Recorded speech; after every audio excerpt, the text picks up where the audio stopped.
National Bank may be the smallest of Canada's big six banks, but could this be a case of bigger returns in a smaller package? We totally need to find out. The National Bank of Canada is Canada's sixth largest bank by market cap. They are based out of Montreal, and they were originally established back in 1859 as a Banque Nationale. Currently, they provide a wide range of financial services to individuals, businesses, and institutional clients. They provide everything from personal and commercial banking to wealth management, insurance, and investment banking. They are huge in Quebec, and in fact, are Quebec's #1 bank. They also operate right across Canada, and they have international operations in the US, Europe, as well as a few other select countries. The National Bank is committed to corporate social responsibility and sustainability, and I'll tell you, they have actually set some pretty ambitious environmental and social goals. They have received numerous awards and recognitions for their financial performance, innovation, and corporate social responsibility, including being named one of the world's most ethical companies by Ethisphere Institute in 2020 and being included in the Dow Jones Sustainability Index for several years now. Join the conversation. Let us know in the comments if you are invested already in National Bank. Your participation is, of course, well appreciated. Don't forget to like and subscribe to stay up to date on future content, and to thank you for that click. 2022 was not a great year for Canadian banks, as there were significant share price drops across the board. In fact, Scotiabank and CIBC both experienced a 26% drop in 2022. TD and BMO, they did a little bit better with an 11% drop in 2022. That leaves us with Royal Bank and National Bank, and they had the smallest drops. Royal Bank was only down 6.41%, and the smallest drop of them all was National Bank. They were down 5.80%. Holy banana bread, that's not too shabby. That really makes me excited for these fundamentals we're about to take a look at. Could National Bank be a diamond in the rough? To get that answer, we're going to need to check with Mr. Math. We will start off with some surface data. We'll start with their market cap, which comes in at $34.58 billion. Keep in mind, that is the smallest market cap of the big six banks. Their beta comes in at 1.11, which is pretty much in line with the average. When we switch over to earnings per share, they come in at 9.69. Their price to earnings ratio comes in at 10.58. Now, the average for the banks is 10.4, so they're pretty much in line with that. Their price to book ratio, that comes in at 1.70, which is not too shabby. Let's look at their money, though. When it comes to their revenue is at $9.535 billion with an earnings of $3.219 billion.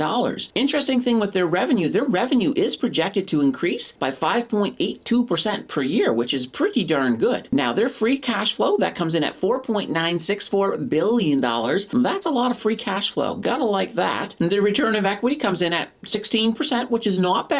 Let's look at their fair value. So their current share price right now is $102.54. When we apply a discounted cash flow model, it gives us a share price of $138.78. So their fair value shows that they are undervalued by 26.1%. I kind of agree with that value. And now we're going to switch over quickly to their returns. So they do have a dividend. They have a yield of 3.784%. That's paid out quarterly in the amount of 97 cents per share. Their payout ratio is 37.25%, which shows their dividend is completely sustainable. Love the sustainable dividends. You don't have to worry about them. Okay, so let's look at their growth. When we look at their 3-year, their share price rose from $49.13 to $102.49. That gives us a 3-year return on investment of 108.61%. That's not too shabby. We add in their dividends and we get a total return of 127.99%. Holy banana bread, I would certainly like a piece of that pie. Let's take a look at 2022. So 2022, they did start off at $96.85 and they fell to $91.23. That is a return on investment of negative 5.80%. Add in their dividends though, and their total return was only negative 2%. That is really outperforming the market. And as I said earlier, that is doing better than all of the other banks in the top 6. So how are they doing this year? In 2023, their share price has rose from $91.23 to $102.49. $0.99. That's a return on investment of 12.34%. That is really good. Now, their total return is currently the same because they have not yet paid out their first dividend. It's coming soon, though. Growth-wise, I am very happy with what I've seen here. They have demonstrated that their returns are good, and even when everybody was down, they still did better than most. That's very respectable. Let's switch over to their debt. Their total debt is $56.470 billion, and their total equity comes in at $22.015 billion.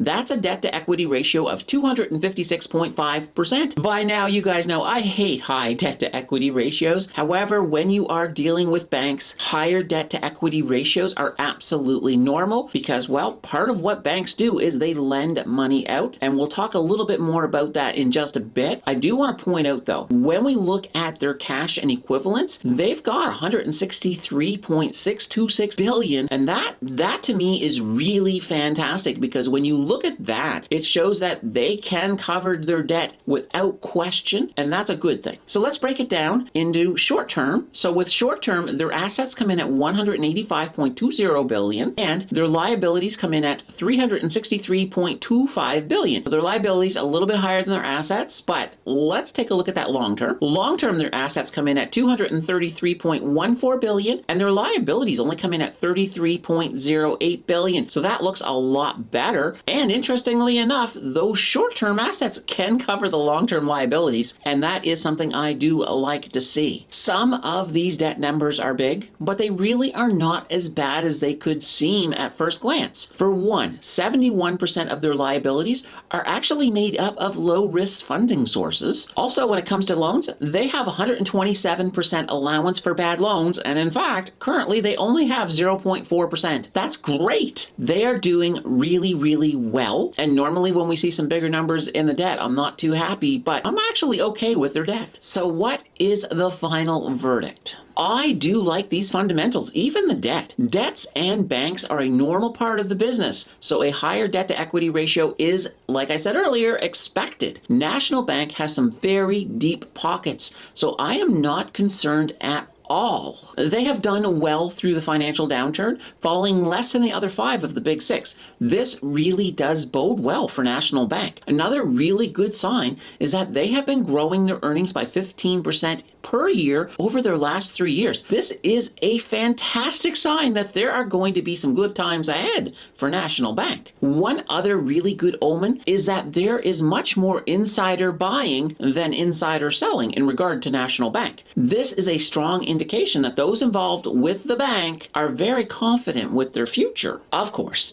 if you are only here for the dividends, then you will get stable dividends, but not the best yield. If you are looking for a blue chip total return stock, then this may just be what you are looking for. This is a stock with very good long-term total return potential and good short-term to mid-term potential. The share price in the short to mid-term is going to depend on the overall market. There are bumps ahead, but so far National Bank has been the best bank to navigate them thus far. I like what I see here, and I do hold National Bank in my RRSP. This, in my opinion, is a bank worth a little due diligence for sure. Keep the learning going. Watch my video on ETFs versus stocks linked on the left, or test YouTube's recommendation skills by checking out the video on the right. Your choice will decide the winner, and I'll see you in the next video.